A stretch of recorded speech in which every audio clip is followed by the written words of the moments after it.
اعوذ باللہ من الشیطان الرجیم، بسم اللہ الرحمن الرحیم، السلام علیکم ورحمۃ اللہ وبرکاتہ۔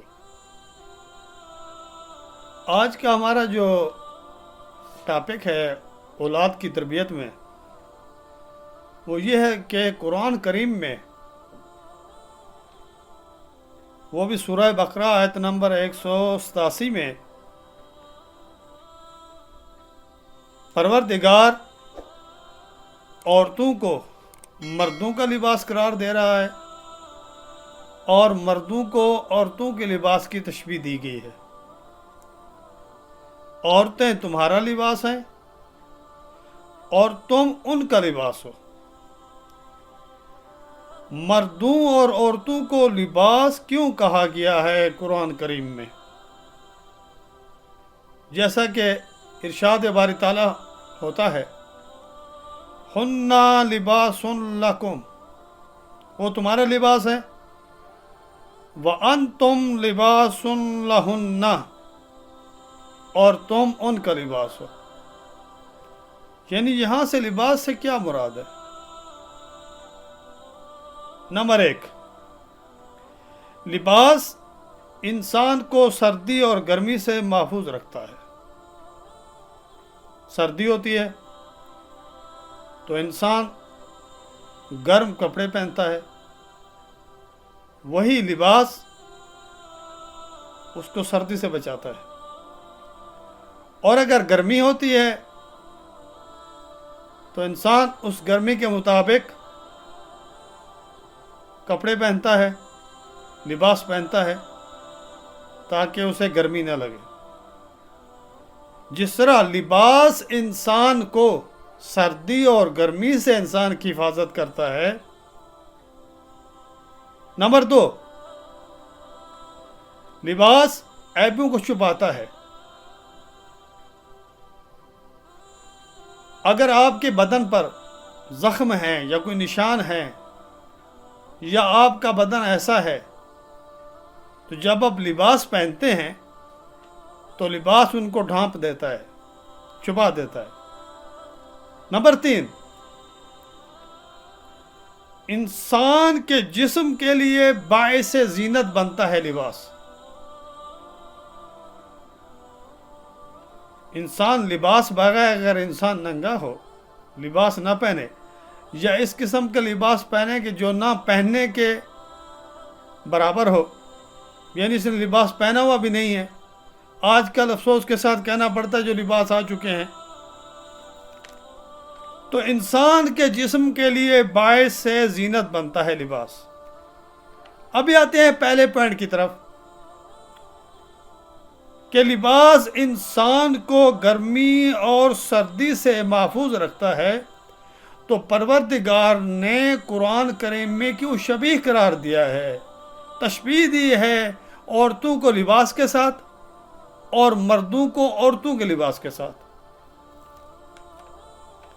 کیونکہ جس طرح لباس گرمی اور سردیوں سے انسان کو محفوظ رکھتا ہے اور خطرات سے بچاتا ہے، اسی طرح شوہر اور بیوی کے درمیان ایسا رشتہ قائم ہو جاتا ہے جو دونوں کو گناہوں سے محفوظ رکھ سکتے ہیں اور رکھتے ہیں۔ کیونکہ جب عورت شادی کرتی ہے یا مرد شادی کرتا ہے اور اپنی بیوی کا انتخاب کرتا ہے، تو وہ کیا ہوتا ہے، وہ گناہ سے بچ جاتے ہیں۔ اسی لیے کہا گیا ہے کہ 2 رکعت نماز شادی شدہ کی 70 رکعت نماز کے برابر ہے۔ نمبر 2 جو تشبیہ دی گئی تھی کہ عیبوں کو چھپاتا ہے لباس، جس طرح لباس عیبوں کو چھپاتا ہے، میاں بیوی بھی ایک دوسرے کے عیبوں کو، کمزوریوں کو اس طرح چھپائیں جس طرح لباس چھپاتا ہے۔ اگر کوئی اس میں عیب ہے، مثلا شوہر میں عیب ہے، تو بیوی کو ان کو عیب کو چھپانا چاہیے، یا اگر ان کی بیوی میں عیب ہیں تو شوہر کو چاہیے کہ ان کے عیب کو چھپا دے اور اخلاق کے ساتھ پیش آئیں۔ ایک دوسرے کے عیب کو بیان نہ کریں، ایک دوسرے کے اوپر اعتراضات نہ کریں، ایک دوسرے کی کمزوری کو بیان نہ کریں۔ تو اس لیے قرآن کریم میں تشبیہ دی گئی ہے ایک دوسرے کے لباس کے ساتھ۔